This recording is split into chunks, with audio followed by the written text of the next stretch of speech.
10 years ago, a man's life was cleaved in two by a simple errand. It wasn't war or disaster. It was a casual goodbye over coffee. Now, the sprawling acreage he fought to build is just a suffocating monument to absence. For him, the calendar stopped on that Tuesday. Every subsequent day is the same agonizing pause, defined by the desperate weight of the things left unsaid. He waits in the silence, a statue of sorrow watching a horizon that yields only dust and phantom taillights.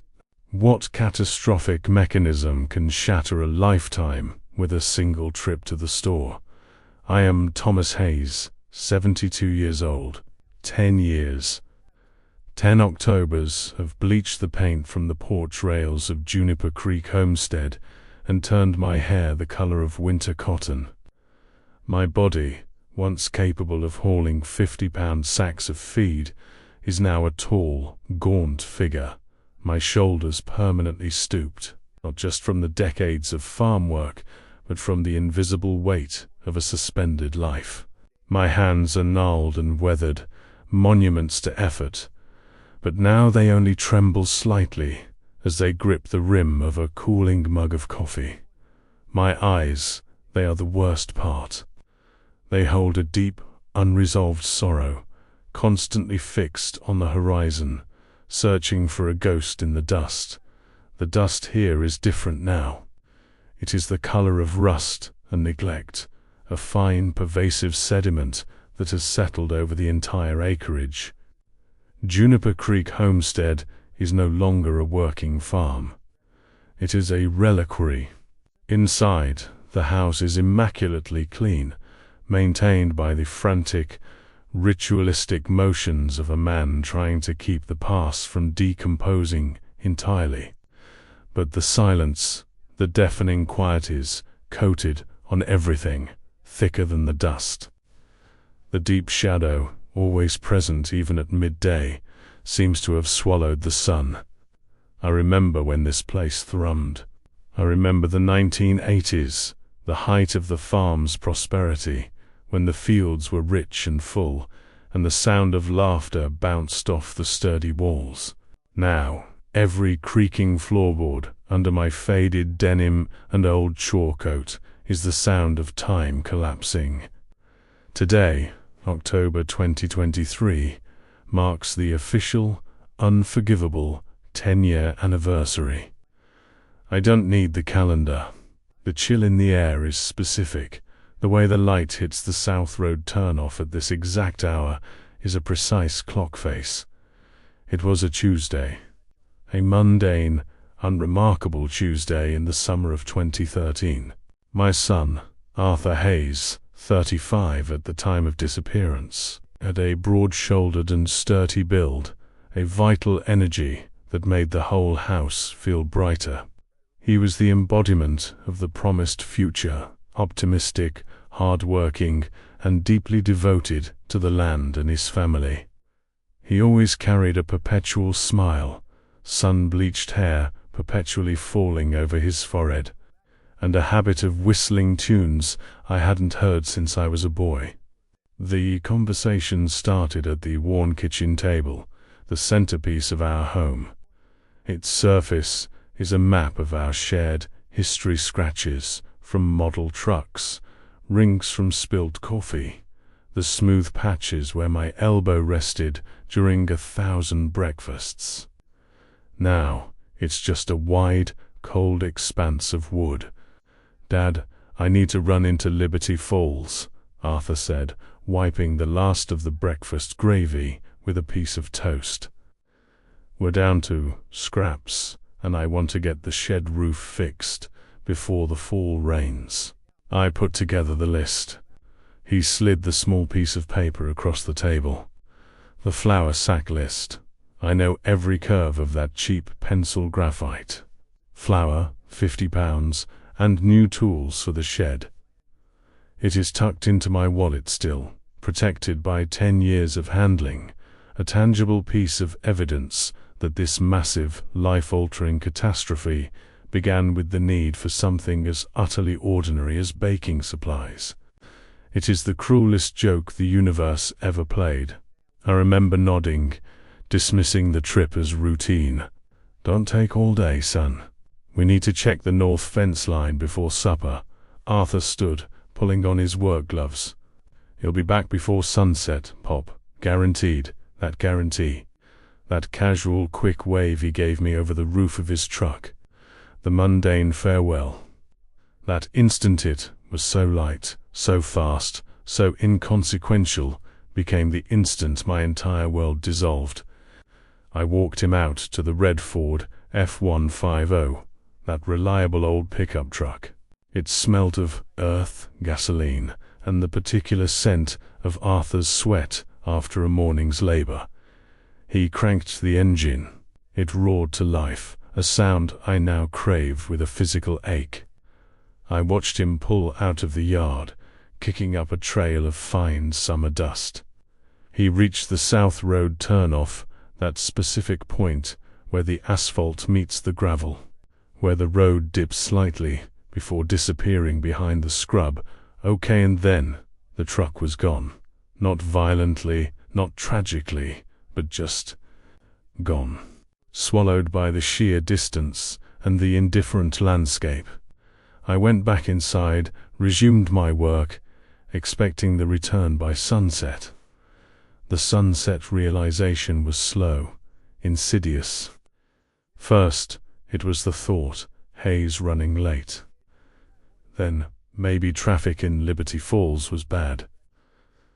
Then, the darkness truly settled, and the silence in the house was no longer merely quiet, but an absence, a gaping void, where Arthur's presence should have been. The dread began then, a slow, paralyzing flood that started in my stomach and seized my lungs. A decade of vigil. The farm is dying alongside me. The fields lie fallow. The outbuildings sag. I have fought the desperate urge to forget, knowing that forgetting Arthur means losing him completely. The pain, though corrosive, is the only remaining link, the last vibration of his life against mine. I rise every morning and perform the same sequence of movements. Check the empty spot where the red Ford F-150 used to park, walk to the worn kitchen table, and trace the scars, and then, inevitably, I find myself standing by the back door, looking at Caleb's unused fishing reel. It is an expensive piece of equipment, still in its original box, a gift I was saving for his next birthday. We were supposed to go fishing on Juniper Creek that weekend.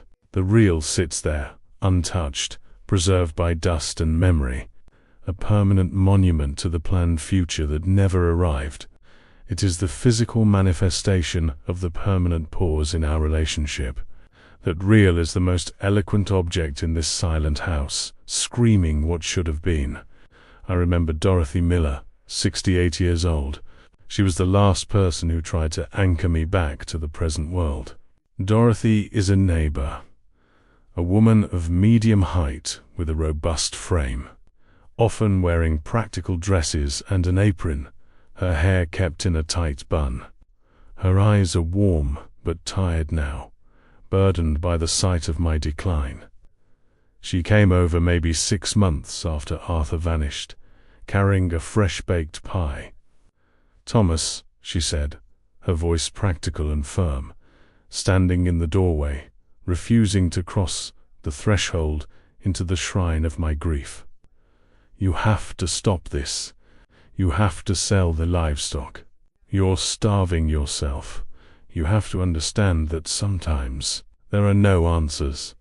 I looked past her, toward the South Road turnoff, where the dirt still seemed to hold the impression of Arthur's tires. "He just needed flour, Dorothy," I heard my own voice, detached, thin. "He promised he'd be back before sunset." "Thomas, it's been months. The police have stopped looking. They said he left. They said he simply drove away. They said he might have started a new life. They said a lot of things that meant they simply didn't know how to explain nothingness. I know my son. He wouldn't leave the truck, he wouldn't leave the work, he wouldn't leave me. Dorothy, practical and resilient as she is, eventually gave up. She saw the refusal in my eyes, the absolute steel-trap inability to accept the finality of loss. She left the pie on the porch swing and drove away. One more sign of the indifferent, moving world that continued its progress while I remained moored to that Tuesday afternoon. My existence is defined by this deafening quiet. The physical deterioration is merely the external shell cracking under the pressure of internal stasis. I am chronically fatigued, not from work, but from the unending meditation on the simple, catastrophic question: how can the loss of an afternoon errand shatter a lifetime? The days bleed into one another. I walk the perimeter of the Juniper Creek homestead, checking the fences I no longer maintain, feeling the loose wire and the rotting posts. I touch the places Arthur touched, the handle of the shed door, the precise spot on the porch rail where he always balanced his coffee cup. I am trapped in a paradox. I desperately want the agony to cease, yet the moment the pain lessens, the moment the details of his face begin to soften at the edges, I am seized by panic. That softening is forgetting, and forgetting him means his true annihilation. This is the refusal to forget. It is my daily labor, far harder than any harvest. I force myself to recall the smell of the grease on his hands, the specific, slightly off-key way he sang along to the radio, the look of slight annoyance when I told him to pick up extra tools for the shed, the very reason he drove off. I carry the flour sack list with me always. Sometimes, when the silence is too loud, I pull it out and read it, whispering the items like a mantra, trying to recreate the chemical state of mind I was in 10 years ago. Ordinary, expectant, alive. The most difficult time is always dusk.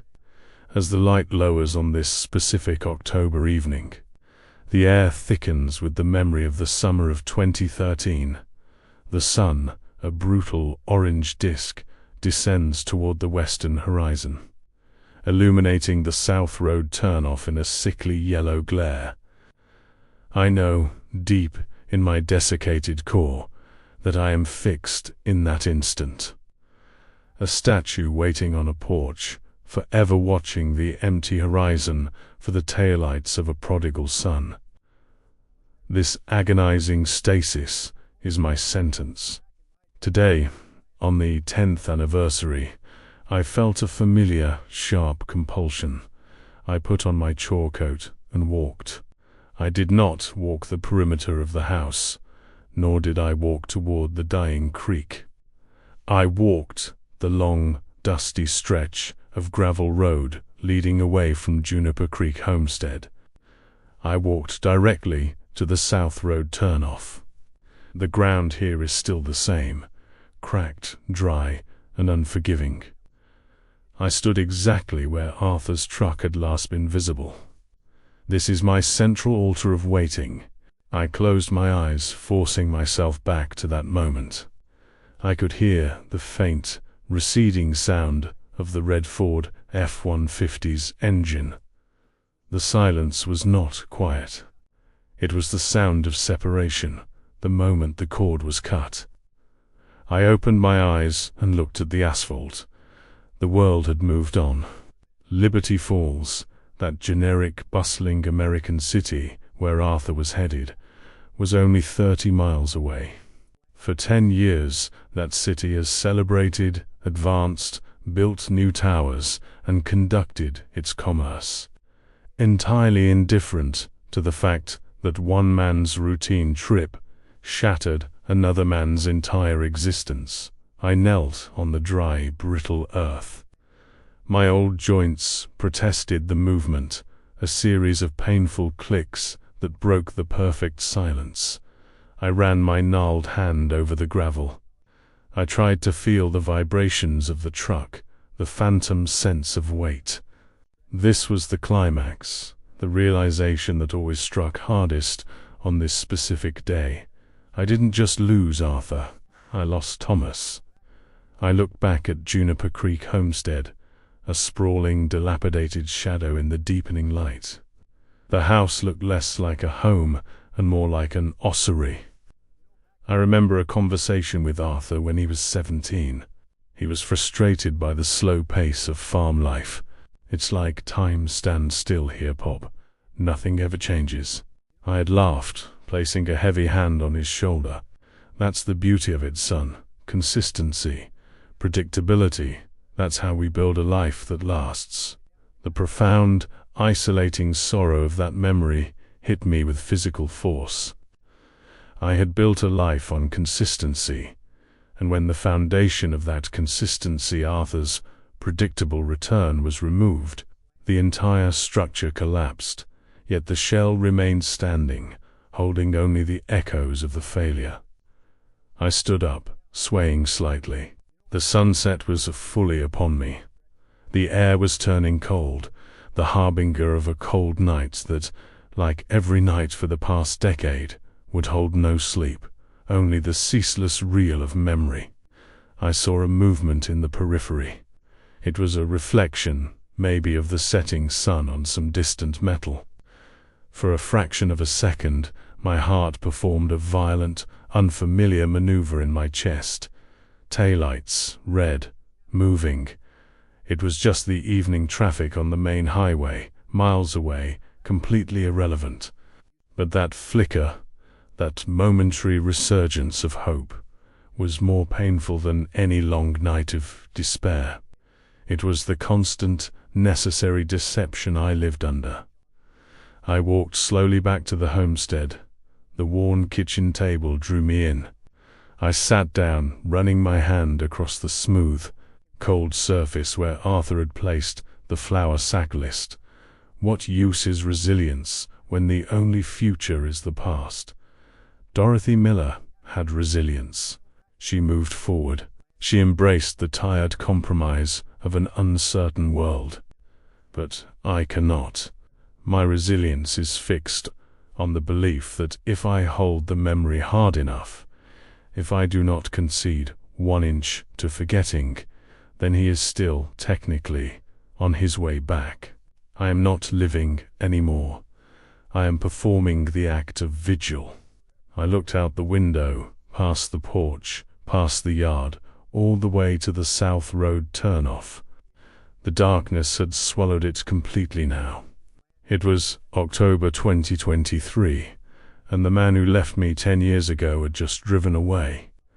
The sound of the red Ford F-150 faded once more in my mind, the last lingering note of a symphony that was cut short, leaving only the endless, static drone of a held breath. I put my hands flat on the table, feeling the cold seep into my palms.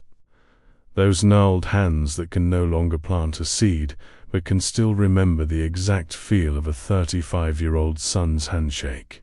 I would sit here until morning, and then I would sit here until the next evening.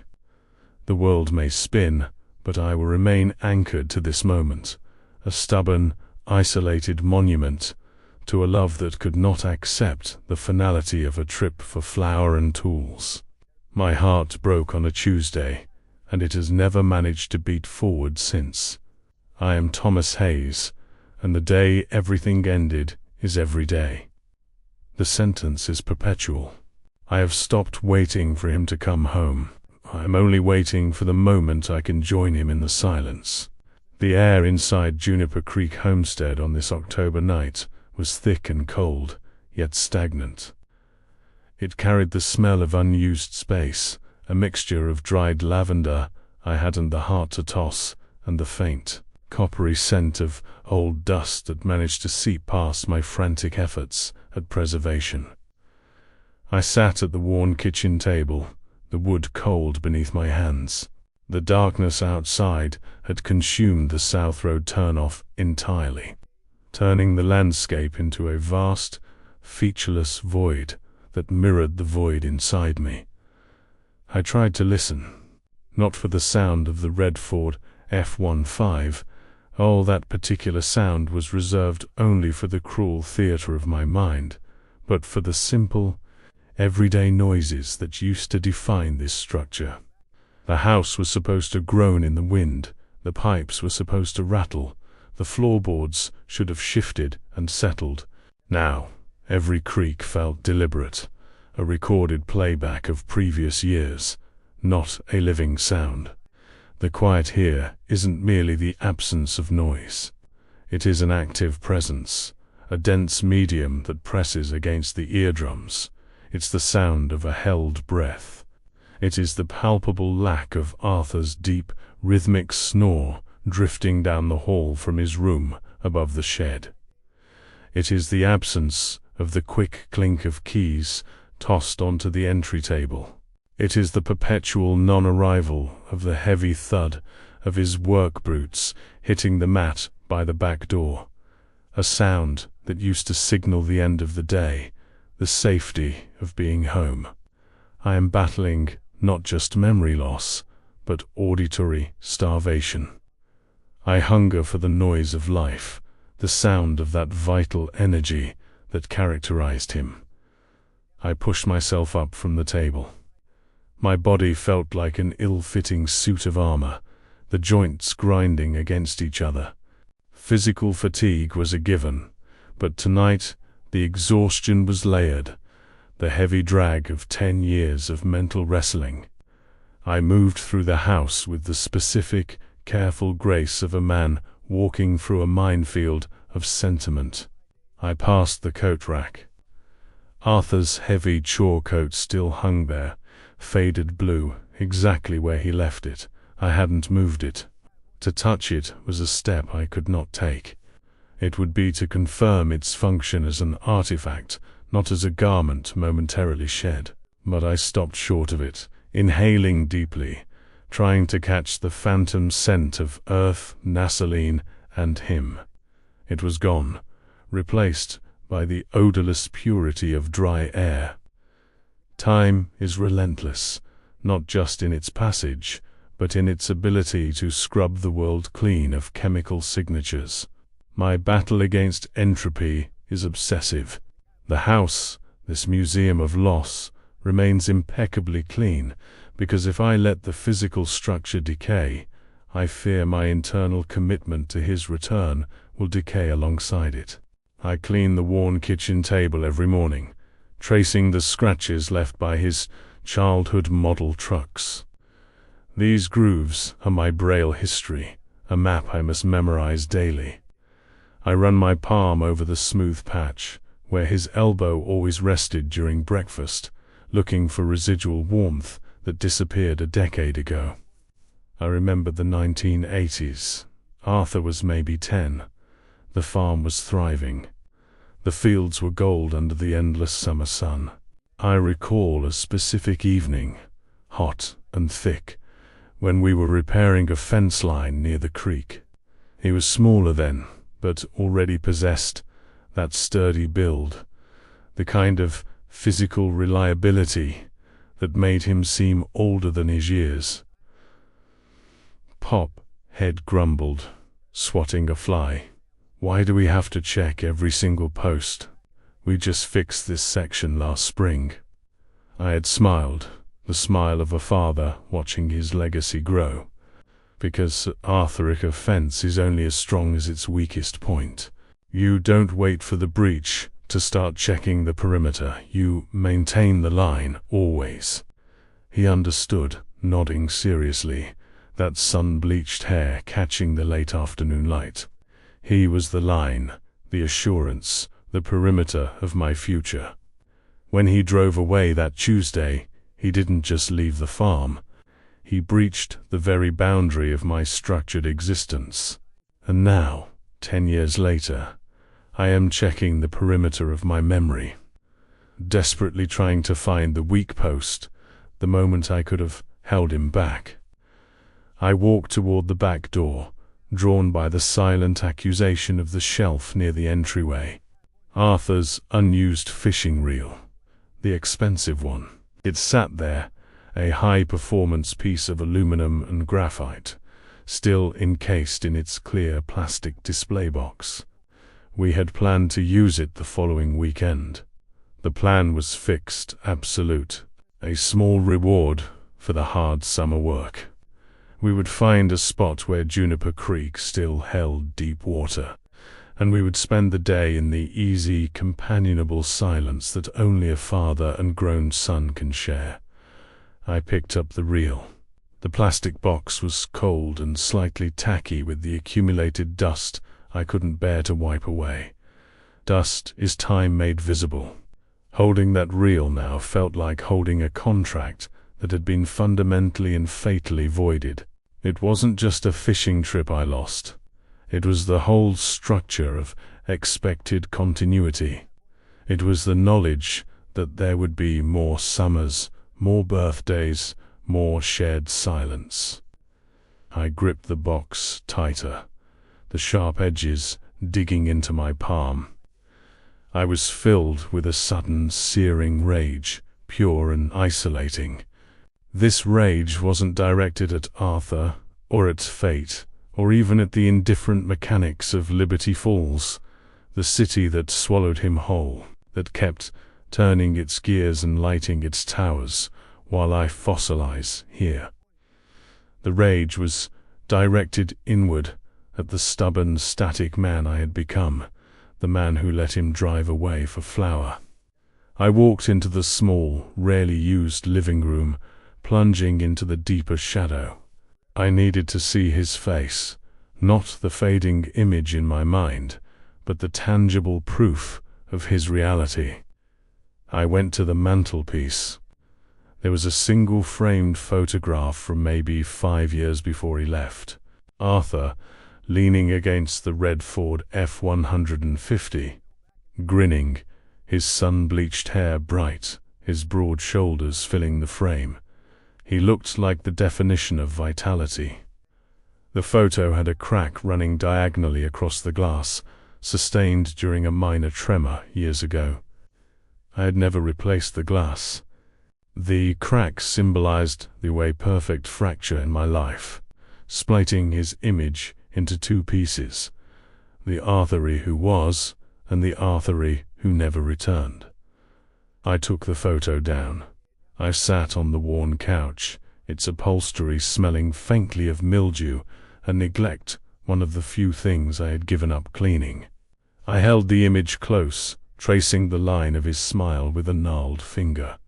I forced the memory to surface, the one I used to keep the details sharp, the specific way he mispronounced the word aluminum when he was excited, the slight scar above his left eyebrow from falling out of a pecan tree as a boy. I needed the mundane, the imperfect details, because perfection is forgettable. The pain, though corrosive, is the ultimate preservative. I pulled out my wallet, worn soft by decades of farm labor and 10 years of obsessive handling.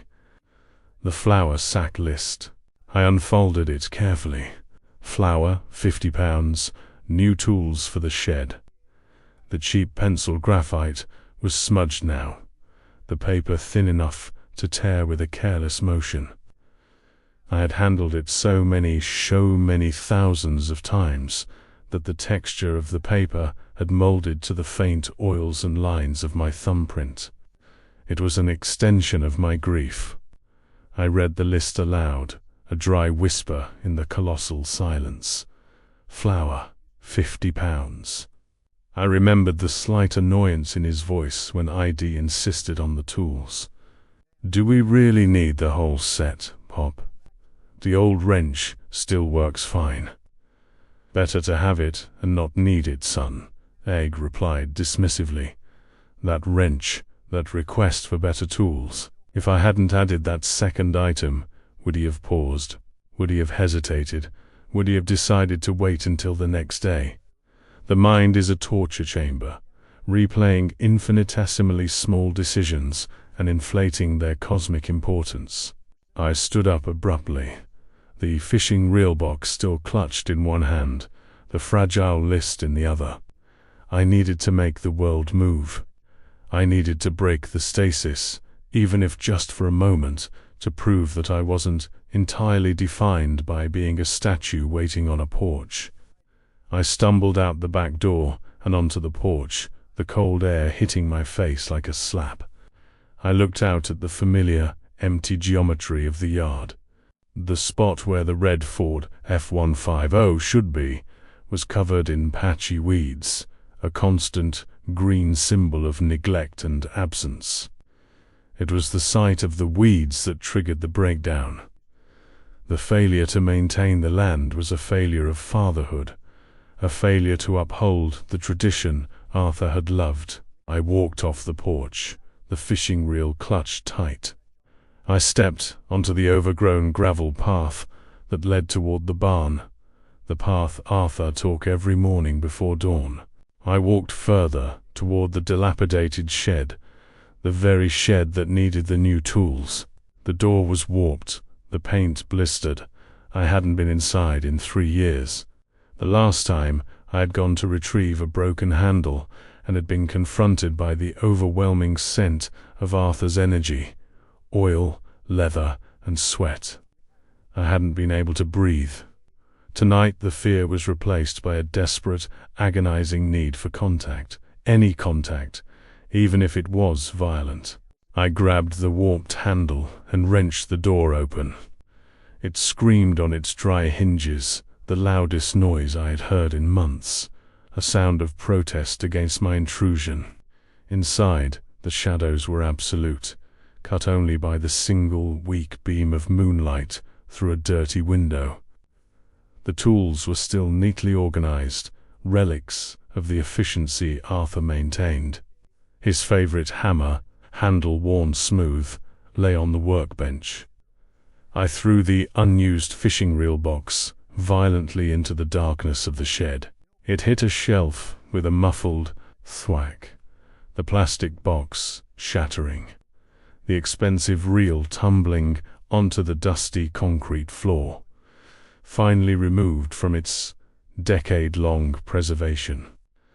The noise, however small, was explosive in the quiet landscape of my life. I stared at the spot where the reel lay, a broken promise. It didn't bring Arthur back, it didn't shatter the silence. It simply added another layer of irreversible damage to the shrine. Then the true compulsion seized me. I needed to feel the physical exhaustion he felt daily, the weight of the labor, to simulate his last hours of normal existence. It was a desperate, unhinged attempt to sync my physical suffering with his unknown, final struggle. I grabbed the nearest object, a rusted, 50-pound axle from an ancient tractor, stored in the corner. I had moved it dozens of times in my younger days. Now it felt like a monolith. I strained, my back protesting with a sharp, agonizing stab that momentarily stole my breath.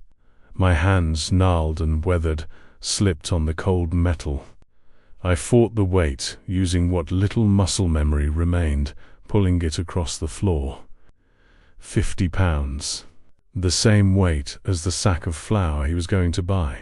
I dragged the axle across the concrete floor of the shed, forcing my body to move, forcing the blood to pound in my ears, simulating the exertion of loading a heavy bag into the red Ford F-150 in Liberty Falls. The air in the shed was stale and thick. Dust billowed up from the floor, blinding me for a moment. I coughed, a ragged, painful sound that seemed too loud for the night. 50 pounds, I gasped, the words tasting like rust and sorrow.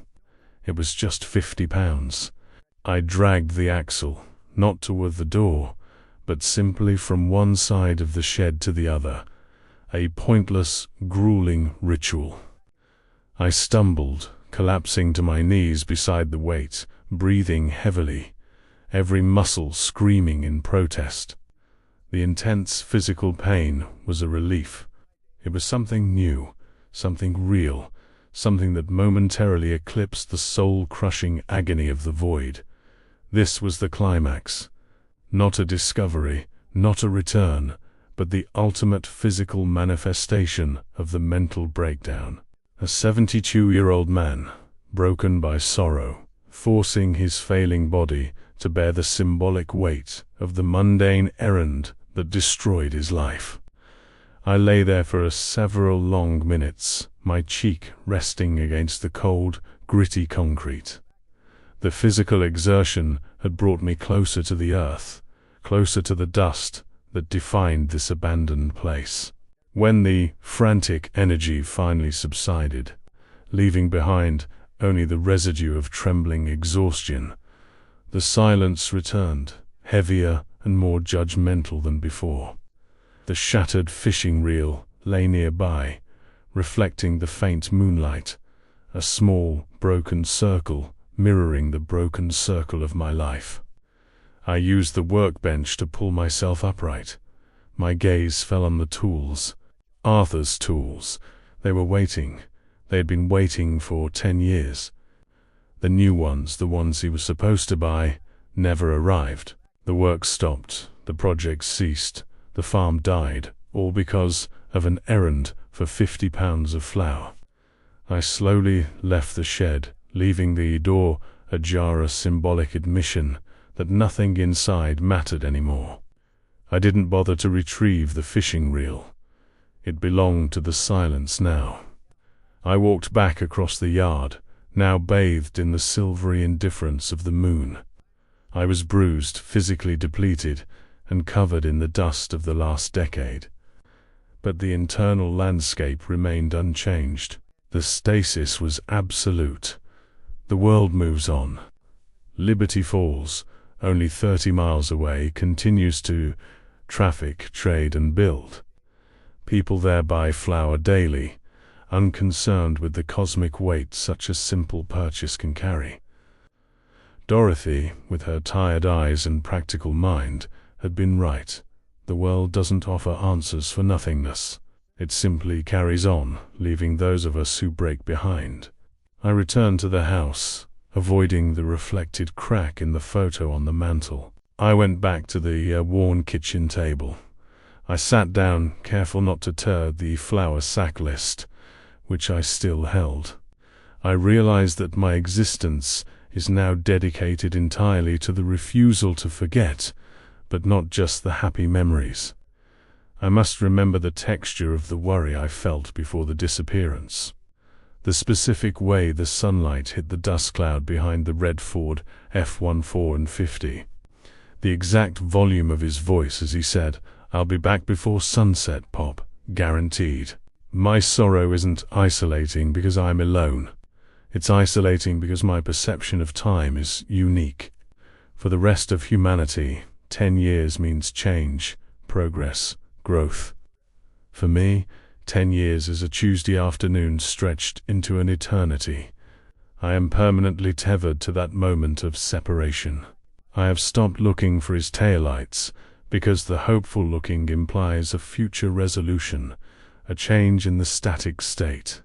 I no longer seek resolution. I seek only preservation. I put the flour sack list back into my wallet, sealing the tangible proof of the catastrophe away for the night. My gnarled hands lay flat on the cold wood of the table. Arthur had been the rhythm of my life, the heartbeat of the farm, the promise of the enduring future.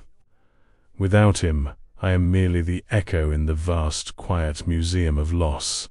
My heart, which should have failed years ago under the strain of relentless grief, continues its slow, weary beat, a mocking clock counting the moments that don't move forward. I am Thomas. I am fixed in that instant.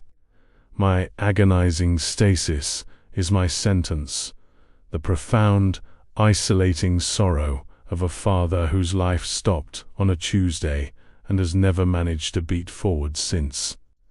I am simply waiting, not for a return, but for the quiet end that will finally allow the stasis to become eternal peace. The long vigil ends only when I join the silence. The flour was never bought. The tools were never used. The red Ford F-150 remains absent, and I remain here, anchored to the last casual wave. The dawn arrived at Juniper Creek Homestead, not as a gentle transition, but as a reluctant, grey smear across the horizon. It pulled the landscape back into reluctant visibility, revealing the deep wounds the night's frenzied activity had left. My muscles were screaming, a deep, satisfying ache that confirmed the reality of the shed floor, the weight of the axle, and the small defiant act of breaking the fishing reel's prison. The physical pain was a welcome tether. It proved I still occupied a body, a vessel capable of suffering, and thus a vessel still connected, however tenuously, to the world Arthur last inhabited. I pushed myself away from the worn kitchen table. The residual cold from the wood seemed to seep into my bones, a chronic chill that 10 years of isolation had ingrained. I ignored the dust I had tracked in from the shed, a gritty mix of earth and old oil that seemed to mock my decade-long obsession with cleanliness. I let the dirt stay. It was the dust of shared labor, the dust of Arthur's last known environment. The first ritual of the day, regardless of the anniversary or the exhaustion, was the vigil. I needed to see the South Road turn off again, to confirm its continued emptiness. I moved to the front porch. The floorboards here were the true measure of my captivity. They bore the imprint of my chore boots, worn down in a specific arc, from the front door to the porch rail, centered on the exact point where the road dipped and disappeared. I had measured the distance in steps thousands of times. It was 37 steps to the rail, where I would rest my elbows and begin the wait. The air was thin, carrying the dry, brittle smell of late October. It was too quiet, always too quiet. 10 years ago the air had been heavy with the promise of summer, the sound of cicadas and the distant, reassuring rumble of farm machinery working nearby. Now only the wind offered dialogue, a mournful whisper through the dead grasses. I looked down the road. There was a scar running through the earth, asphalt turning to neglected gravel, stretching out toward Liberty Falls. The turnoff itself was utterly unremarkable. A slight bend, a clump of dried mesquite, a fence post leaning slightly to the west. It was here, 10 years ago, that the rear lights of the red Ford F-150 had last blinked red, the final punctuation mark on a sentence of shared life. I don't just watch the spot. I absorb it. I trace the path in my mind, moment by moment. I visualize the geometry of his departure, how the light caught the worn paint of the truck bed, how the tire tracks momentarily disturbed the fine dust. A disruption that time and wind quickly erased, yet which remains permanently etched into my optic nerve. The memory is not a film I watch, it is a room I inhabit.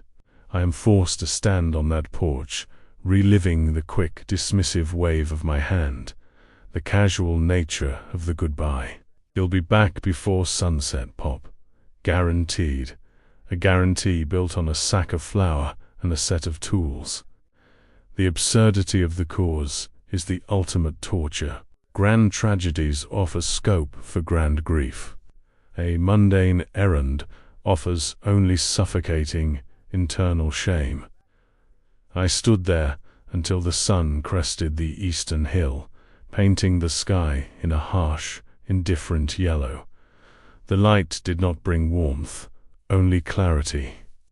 It illuminated the dust, the neglect, and the 10 years of unmoving time encapsulated within this frame of Juniper Creek Homestead. It was the anniversary of the day everything stopped, and the world, that brutal, moving entity represented by Liberty Falls, had not paused even for a second of reflection. I thought of Dorothy. Practical, sturdy Dorothy, who had tried to impose the moving world's logic onto my stasis. I hadn't seen her in nearly a year. Our last meeting had been a small, contained civil war.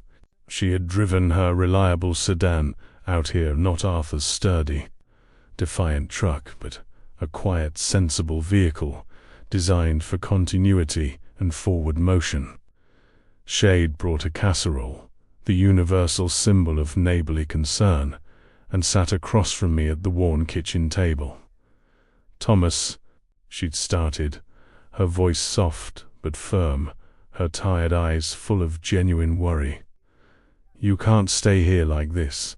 The bank is going to force the sale soon anyway. You need to see a doctor. You need to live." I had looked at her hands, practical, capable hands that baked bread and tended a thriving garden, hands that understood the logic of seasons and rotation. "This is living, Dorothy," I had replied, the words dry and brittle as the dead grass outside. She shook her head, her bun tight, her expression a mix of pity and frustration. "No, this is holding on to a photograph while the rest of the world burns the negative. You have to let the negative go, Thomas. Arthur is—" She hadn't finished the sentence. She didn't need to. Arthur is gone. But that was the precise point of our conflict. For Dorothy, gone meant a completed absence, a chapter closed by tragedy. For me, gone meant on temporary hiatus, waiting for the arbitrary moment of return. To admit finality, to let go of the negative, was to surrender him entirely to the indifference of Liberty Falls. I preferred the agony of preserved hope. "The farm is fine," I glide, my gaze sweeping past the cracks in the walls and the ceiling stains. "The farm is dying, Thomas," she stated, her voice edged with pain. "Just like you are. The fields are dust. The work stopped the day he drove away. You abandoned the line, Thomas. You told Arthur a fence is only as strong as its weakest point. You became the weak point." Her words had been a hammer blow, driving home the memory of my own philosophy from the 1980s. You maintain the line, always. She was right. I had failed the land, failed the future. But the failure of the farm was the proof of my fidelity to Arthur. If the farm lived, it meant I had accepted a life without him, a life where new fields were plowed, new fences were mended, a life where continuity had been re-established. I chose the dignified death of Juniper Creek Homestead as a permanent monument to his absence. I had watched her leave that day, her sensible car pulling away, turning onto the road, but turning left toward the rest of the world. She didn't look back. I realized then that my isolation was complete, a consequence of my own unyielding choice. I had walled myself in, using my grief as the mortar. Standing on the porch now, the sun higher, I felt the sharp prickle of the anniversary. October 2023. 10 years. I left the porch, driven by a new, focused compulsion. The shed incident had failed to release the pressure. I needed to go deeper into the preserved space. I needed to visit the sanctuary, Arthur's room above the shed. I rarely entered that room. It was the highest level of preservation, the most dangerous ground. The main house was a museum of shared life. The room was a museum of his personal life, the life he kept separate, the life that was supposed to mature and flourish. The stairs leading up to the room were external, rickety wooden steps I hadn't bothered to repair. They groaned loudly under my 72-year-old frame, a series of painful, escalating protests. The door was unlocked, just as he had left it. I pushed it open. The air inside was different from the house. It was heavy, not with dust or stillness, but with the preserved scent of him faint. Ancient oil, the faint chemical smell of the leather motorcycle jacket he sometimes wore on weekends, and a ghost of male cologne. Time had not entirely managed to scour this space clean. The room was small, sparse, and entirely masculine. A simple cot, a worn chest of drawers, and a desk littered with old schematic drawings of machinery we planned to fix. Everything was covered in a thick, even blanket of dust, the only place in Juniper Creek Homestead I dared not clean. To clean this room would be to disturb the fossil record. I walked to the chest of drawers. His clothes were still folded inside, work shirts, heavy denim jeans, thick wool socks. I opened the top drawer slowly. It wasn't the clothes I was after. It was the detritus of a busy mind. And there it was, a small, dark red, leather-bound notebook, tucked beneath a stack of old bills. Arthur's journal. I hadn't touched it in a decade. I sat on the edge of the cot. The springs protested with a sound that felt like a cough. My hands were trembling as I picked up the journal. It was cold, heavy with unread history. I didn't open it immediately. I ran my thumb over the cracked leather spine. This wasn't just a record of his days.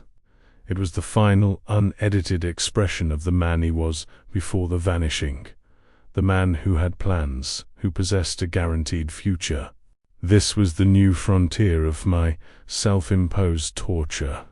Reading his final, uninterrupted thoughts, confirming the vitality that was so brutally extinguished by a trip to Liberty Falls. I opened the journal to the last entry, dated the night before the mundane farewell. The handwriting was strong, decisive, slightly hurried, exactly like Arthur. The words were etched in black ink, filling the page with a vitality that belied the stillness of the room. July 15th, 2013. Tired. Real tired. Fence line took 2 hours longer than it should have. Pop's insistence on checking every post. Gotta admit, he's right. Maintenance over repair. I told him I'm heading into Liberty Falls tomorrow. We're running dangerously low on flour, and I need to get those proper socket wrenches. The old ones are chewing up the bolts faster than we can turn them. He's been quiet lately. I worry about him, about the farm. The drought is getting bad. We need a real break, or this whole place will turn into a dust bowl. Maybe I should talk to Dorothy about her contacts. She knows people in the city who could help us source better irrigation. Pop refuses to let go of the old ways. He thinks if we just work harder, the land will remember the 1980s. I've been trying to figure out how to tell him about Sarah. It's getting serious. I want him to meet her properly, but he's so wrapped up in the work, the legacy. I need him to see that the legacy isn't just the land. It's continuity. It's what we build next. I really need that fishing trip next weekend. The new reel is waiting. A whole day of silence with him, just fishing. We haven't done that since I was a kid. I need to make sure he knows I'm still here for the long haul. The work is endless, but the reason for the work, that's what matters. Juniper Creek is the future. Pop built it, and I'm going to keep it standing. Gotta get that flour early so I can be back before sunset. The flour. The tools. The promise. I closed the journal, the thick paper sticking slightly. The silence in the room was no longer empty. It was filled with the echoing, vital voice of Arthur. The depth of the loss multiplied, became geometrically complex. It wasn't just a son I lost. It was a future son-in-law he couldn't introduce, a woman I would never meet, a conversation about irrigation I never had, an internal worry about my own stubbornness that I was too blind to see. The true cruelty was revealed. Arthur didn't just leave a father behind. He left a life mid-sentence, mid-plan, mid-dream. He wasn't indifferent. He was dedicated. He was coming back for the long haul. The phrase, Juniper Creek is the future. Pop built it, and I'm going to keep it standing, struck me with the force of a physical blow. I, in my unrelenting static grief, had failed the legacy he swore to uphold. I had let the farm die precisely because I couldn't move past the day he left. I sat there for what felt like hours, the dust motes dancing in the single shaft of morning light that cut across the room, illuminating the neglect. The journal lay open on my knee, a testament to unfulfilled commitment. This was the climax. Not an external disaster, but the realization that my stasis was not a noble vigil, but a profound betrayal of the future Arthur was so desperately trying to build. I hadn't been preserving his memory. I'd been suffocating his legacy. The agony was no longer cold and sharp. It was hot, crushing, and humiliating. I needed to break free from this room, this suffocating archive of what-ifs. I needed air.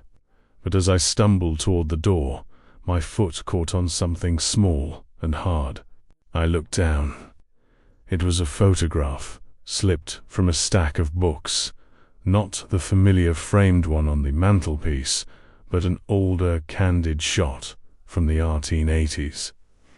Arthur, maybe 8, covered head to toe in mud, sitting on the dusty engine block of an ancient, disassembled farm truck, beaming. It was a picture of pure, unadulterated joy in the chaos of labor.